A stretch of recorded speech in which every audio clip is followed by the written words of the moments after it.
आशीर्वाद लें। बहुत बहुत धन्यवाद, ब्राह्मण आदमी का आशीर्वाद मिला। हेलो, नमस्कार, प्रणाम। हमें अरविंद अकेला कल्लू, और आज बहुत खुशी की बात है। आज क्या, हर रोज खुशी की बात होती है। आज हमारे साथ ये हमारे बड़े भाई हैं, जो कि हमसे मतलब वैसे जुड़े तो बचपन से हैं। हम लोग एक ही माँ बाप के दोनों लोग बेटे हैं, एक ही माँ के दोनों लड़के हैं।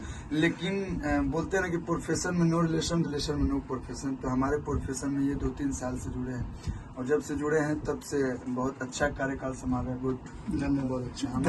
हम इनसे सीनियर हैं, इसलिए इनको हम शाबाशी दे सकते हैं। हाँ, थैंक यू सो मच आशु बाबा। और 200 मिलियन की खुशी, पहला वाला इन्होंने उसका प्रोडक्शन किया था, इन्होंने वीडियो शूट कराया था, बहुत मेहनत किया था।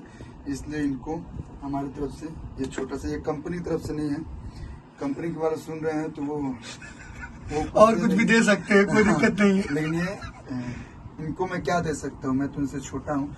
लेकिन ये ऐसा जरूरी नहीं कि छोटे भाई बड़े भाई को गिफ्ट नहीं दे सकते हैं। तो एक छोटे भाई बड़े भाई के रूप में, और एक पहली बार हम इनको ऑन मीडिया कुछ गिफ्ट दे रहे हैं। तो ये हमारी तरफ से छोटा सा उपहार। ऐसे ही आप अच्छा काम करते रहिए, छोटे भाई को बढ़ाते रहिए, और अब बांध लीजिएगा अपन। चलिए, बहुत आशीर्वाद लें। बहुत बहुत धन्यवाद, ब्राह्मण आदमी का आशीर्वाद मिला।